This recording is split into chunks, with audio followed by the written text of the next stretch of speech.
Hi welcome to the focus life English channel. ఈరోజు మీరు చూడబోయేది ఏంటంటే మే అండ్ మైట్ అంటే హెల్పింగ్ వర్బ్స్ అన్నమాట. దాన్ని బట్టి ఈ వీడియోలో పూర్తి క్లారిటీ మేము ఒకసారి మీరు ఈ వీడియోకి వస్తే మే మైట్ బహుశా, మే మైట్ చేస్తే చేయవచ్చు, బహుశా చేయవచ్చు అని. తర్వాత దాన్ని బట్టి ఇక్కడ అన్సర్టైన్లీ ఆఫ్ ఎన్ యాక్షన్, సర్టైన్లీ ఖచ్చితంగా, అన్సర్టైన్లీ అంటే దానిలో ఖచ్చితం లేని పరిస్థితి అన్నమాట, ఉండవచ్చు లేకపోవచ్చు అని. దాన్ని బట్టి సరే ఇప్పుడు ఇక్కడ సబ్జెక్ట్ నౌన్ ప్రొనౌన్ అని ఉంది. దాన్ని బట్టి I, we, you, they, he, she, it ఇవన్నిటి కూడా మే మైట్ని మనం ఉపయోగించుకోవచ్చు, అంటే హెల్పింగ్ వెబ్ అన్నమాట.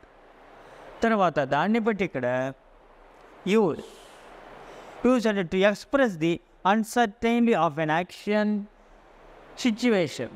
అంటే తెలుగులో ఏముందంటే ఏదైనా ఒక పని జరిగితే జరగవచ్చు,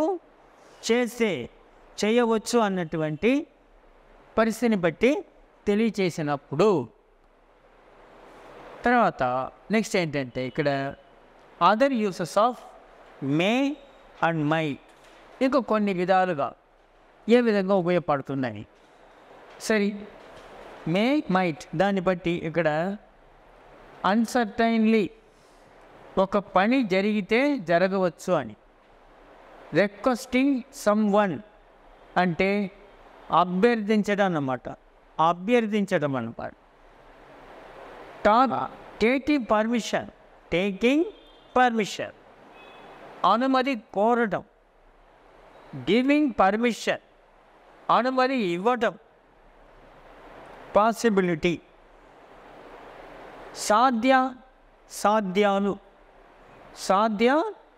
సాధ్యాలు పాసిబిలిటీ వీలైనంత వరకు. దాన్ని బట్టి ఇక్కడ it may rain today, it may sentence రూపంలో ఇట్ మే రెయిన్ టుడే, ఈరోజు బహుశా వర్షం పడవచ్చు అని. May I ask a permission question, బహుశా మిమ్మల్ని ఒక క్వశ్చన్ అడగవచ్చా. మే ఐ గో నేను వెళ్ళవచ్చా. యూ మే గో నువ్వు వెళ్ళవచ్చు. India may win today, India బహుశా గెలుపు పొందవచ్చు అని. ఈ విధంగా సెంటెన్స్ రూపంలో మనం చూస్తూ వస్తున్నాం అన్నమాట. దాన్ని బట్టి కంటిన్యూషన్లో ఇక్కడ ఇట్ మే రెయిన్ టుడే, చూడండి ఇక్కడ ఈరోజు వర్షం పడవచ్చు. తర్వాత మే ఇట్ రెయిన్ టుడే అంటే క్వశ్చన్ టైప్లో అన్నమాట, ఈరోజు వర్షం పడవచ్చా. తర్వాత మే నాట్ రెయిన్ టుడే, ఈరోజు వర్షం పడకపోవచ్చా అని. అంటే ఇది కూడా క్వశ్చన్ టైప్ అన్నమాట. 4 టైప్స్ దీనిలో మీకు అర్థమవుతుంది. తర్వాత నెక్స్ట్ ఈమె బికమ్ సీఎం అంటే అతను సీఎం అవ్వచ్చు. మే హీ బికమ్ సీఎం, అతను సీఎం అవ్వచ్చా.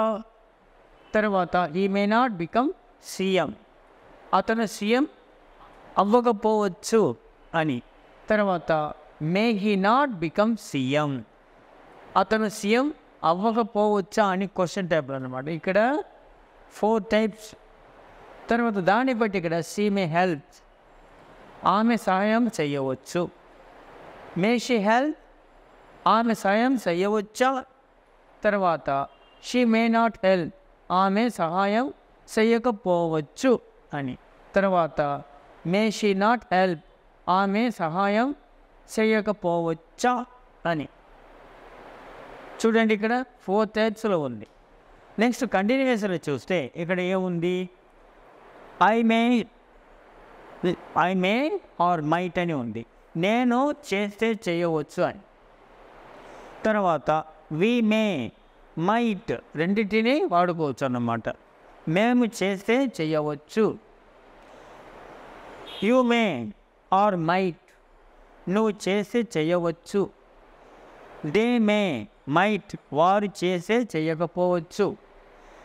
హీ మే మైట్ అతను చేస్తే చేయవచ్చు.